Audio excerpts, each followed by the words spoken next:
kuahiwi no hoi kalani o ka polei ka pula ka pu'i no hoi ka ina o ka papa apuhi ka loko la ka loko i no hoi kai ho no uli uli la he aina aloha o ewa aloha mai e nā puala nā puaha he o ka aina aloha mai e nā puala nā puaha he o ka aina.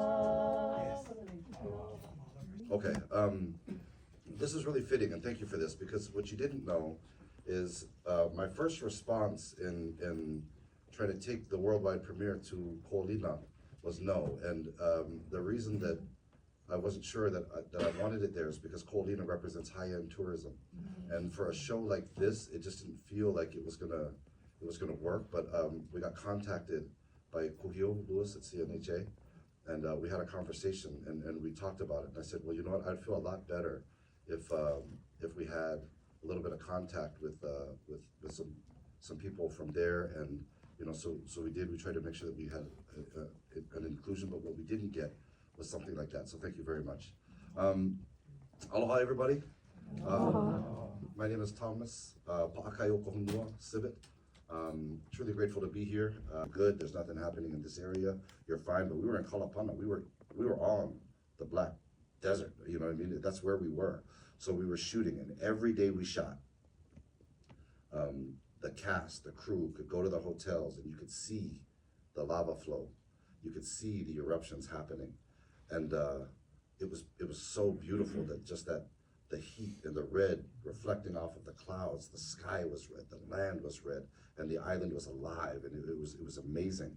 And that happened every day. And then on our final day of shooting, you know, we went all the way to the evening. We called rap, everybody hugged.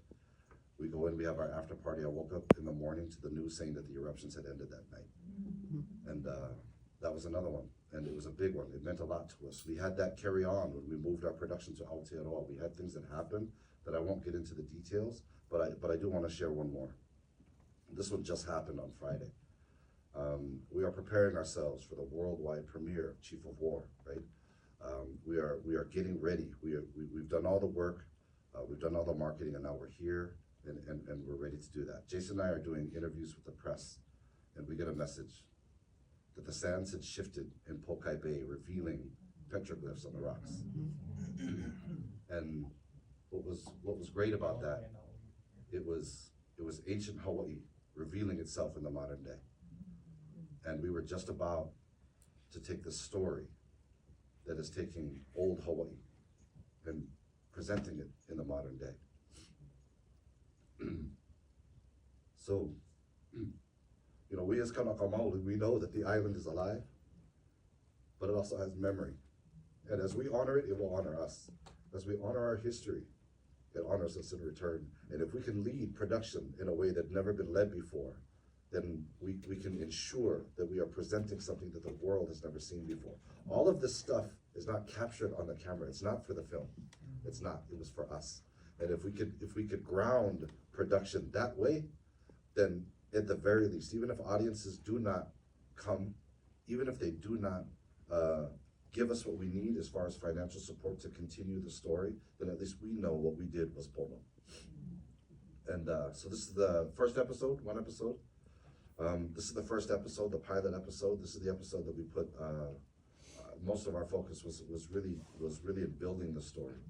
And so to have the opportunity to be here, to be with you all, to show you what we worked so hard on, I'm really proud to do that, and I'm really, really happy to be here. I'm really glad that you guys will have an opportunity to see this before the rest of the world, because the truth is we did it for you. And if we could have your support, then what we're really showing to the world that, actually one more thing, can I tell one more thing? And I'm not gonna ask from here on out, I'm just gonna keep going. As we were working on the marketing, it was fun. It was funny because Apple also did this great film called Killers of the Flower Moon, and that film was a story of the Osage Nation. It was a story of the Osage Nation, and I told marketing, I said, I know you guys had cultural advisors. I know you had people there. I know you celebrated, and I know when you released this film that it was a beautiful moment. I said, but as an indigenous person, I didn't see them dancing. I didn't hear their songs.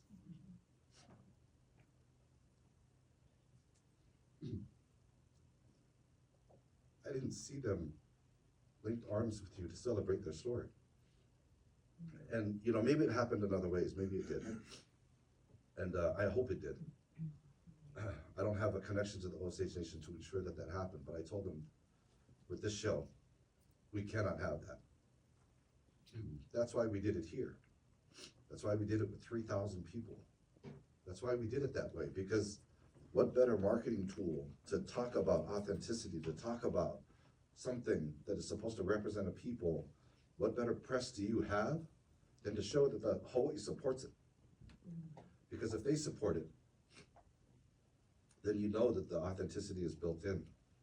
And so being here, even though we're a smaller group, this isn't 3,000 people, but if we have your support, then on August 1st, when this show comes out, it doesn't belong to Apple, it doesn't belong to Jason and I.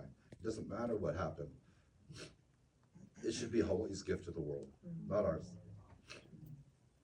So please enjoy yourselves. I hope you can feel the impact of what we tried to do.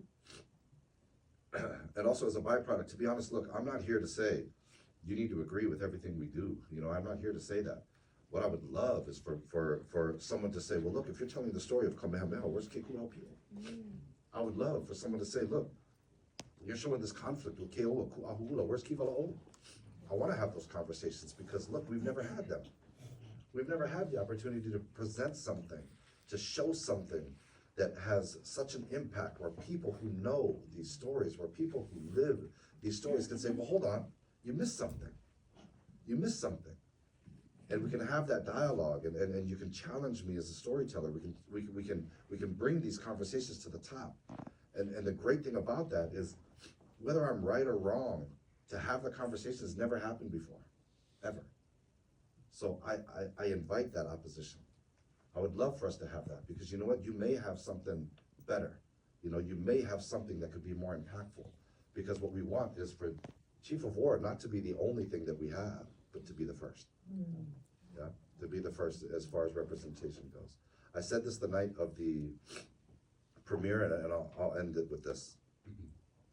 A lot of people have asked us in press, what's this like for the next generation? What is this going to be? What kind of impact will this have?